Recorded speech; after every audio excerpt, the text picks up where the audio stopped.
গাড়ি রাখাকে কেন্দ্র করে বচসা হাতাহাতি বর্ধমান কোর্ট চত্বরে জুনিয়র আইনজীবীদের সাথে তৃণমূল নেতা গোলাপ সোনকারের।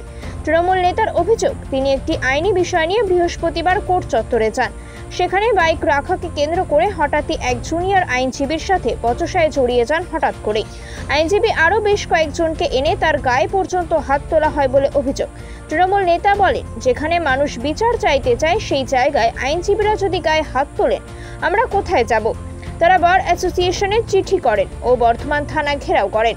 বার অ্যাসোসিয়েশনের থেকে জানানো হয়, আমরা একটি চিঠি পেয়েছি, বিষয়টি নিয়ে আমরা আলোচনা করব। দুপক্ষেরই বক্তব্য শুনে তারপরে আমরা বিষয়টি জানাবো, যাতে আগামী দিন এরকম ঘটনা আর না ঘটে।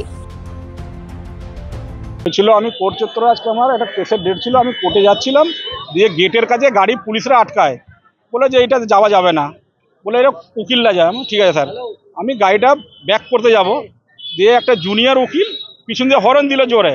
হর্ন দেওয়ার আমি গাড়িটা সরাবো, গাড়িটা সরাবার আগেই ও দ্রাম করে এসে মেরে দিল। মেরে দেওয়ার পর ও বেরিয়ে চলে গেল। দিয়ে আমি ওকে ধরলাম, যে আমি, দাদা তুমি মেরে গেলে, তুমি কিছু বললে না? বলে তুমি গেটের কাছে দাঁড়িয়ে আছো কেন? আমরা গেটের কাছে দাঁড়িয়ে, আমি পুলিশের সাথে কথা বলছি, পুলিশ আমাকে আটকিয়েছে, আমি তার জন্য কথা বলেছি। দিয়ে উল্টোপাল্টা কথা বলছে, আমি ভাই তুমি উল্টোপাল্টা কথা বলছো কেন? দাঁড়াম করে আর 10-15-20টা আরও জুনিয়র উকিল আরও উকিলরা সব হয়ে ওর হয়ে কথা বলতে লাগলো। ও ওই সাপোর্টটা পেয়ে ও হাত চালাতে লাগলো। দিয়ে সিসি ক্যামেরা আছে ওখানে, আপনারা খুলে দেখুন যে আমি ওকে কলার অবধি ধরিনি, গায়ে হাতের একটা কথাও বলিনি ওকে। ওই উকিলের সাপোর্টে ওইটাও করলো। ওই কোর্ট জুনিয়ররা ছিল, জুনিয়র উকিলরাই সব এগুলো করছে। কোর্ট চত্বরে আপনারা ইনকোয়ারি করুন, এটা একটা কেস নয়, অনেক কেস এরকম ওরা ঘটায় ওখানে। নাম বলো।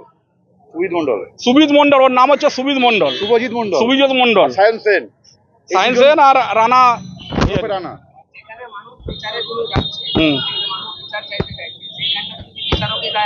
ওইটাই তো আমরা বললাম যে দাদা আমাদেরকে নিয়েই তো চলে, যদি আমরা কোর্টে না আসি তাহলে আপনারা এখানে কি করবেন? তা বলে আপনারা মুখ্যদেরকে গায়ে হাত দিবেন এইভাবে করে যাচ্ছাই করে উল্টো পাল্টা বললো। আমরা বার অ্যাসোসিয়েশনে একটা চিঠি করেছি, আমরা থানাতে এসেছি কমপ্লেন দিতে, আমরা ওকে অ্যারেস্ট করাবার দাবি রাখছি।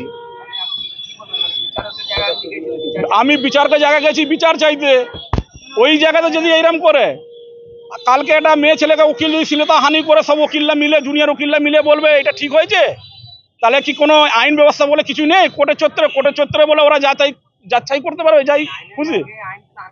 তাহলে ওনাকে সিসি ক্যামেরা খুলুন, প্রোটেস্টটা খুলুন, যে হাতটা কে দিয়েছে। আমি দিয়েছি একটা খালি দেখাতে বলবেন। ওরা আইন নিয়েই হাতে তুলে নিচ্ছে, তাহলে আইনের ব্যবস্থা ওরা কি নিবে, কি করবে আইনে? আমরা দাবি করি, গ্রেপ্তারের দাবি করছি, কঠোর শাস্তি দাবি করছি।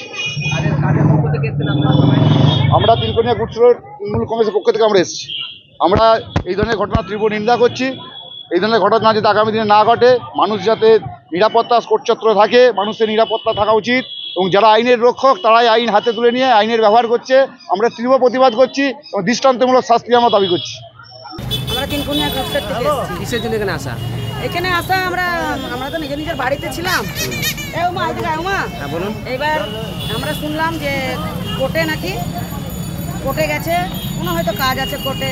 ওখানে তো বিচারের জায়গা, ওখানে সবাই বিচারের জন্য যায়। যেন ওইখানে গেলে মানুষকে যদি মানুষ মারে তাহলে কোথায় যায়? সে থানা যাবে, নাহলে কোর্টে যাবে। কেন যায়? যেন আমরা ওখানে যে বিচারটা ভালো পাবো।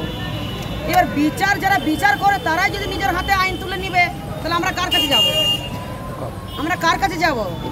একটা উকিল হয়ে ফট করে গায়ে হাত চালিয়ে দিচ্ছে, ঠাঁসা চালাচ্ছে। হ্যাঁ, এইগুলো কোনো কি মানে উচিত তো নয়। আজকে তুমি একটা লোকের গায়ে ফট করে তুমি তাদের জন্য তোমাদের পেট চলছে, তাদের জন্য যদি কোর্টে যদি এবার যদি আম লোক শুনবে, একটা যদি সে দামি লোককে যদি গায়ে হাত তুলে দেয়, তারা 30-35টা গাড়ি আছে, একটা পার্টির লোক, তার গায়ে যদি হাত তুলে দেয়, আম ইনসানের গায়ে তো যখন তোর হাত তুলে দিবে। একটা আম ইনসান যদি কোর্টে যায় যখন তোর হাত তুলে দিবে, তার কিন্তু এখানে প্রতিবাদ করা দরকার। তাদের আরও উকিল ছিল, তাদেরকে প্রতিবাদ করা দরকার, কিন্তু সে প্রতিবাদ না করে ওরা আবার উল্টে লেগে যাচ্ছে ঝামেলা। কি চাইছেন আপনারা? আমরা চাইছি ওর জন্যই দোষ করেছে, আমরা থানায় এসেছি, ওকে গ্রেপ্তার করা হোক, যা শাস্তি দিবে আইন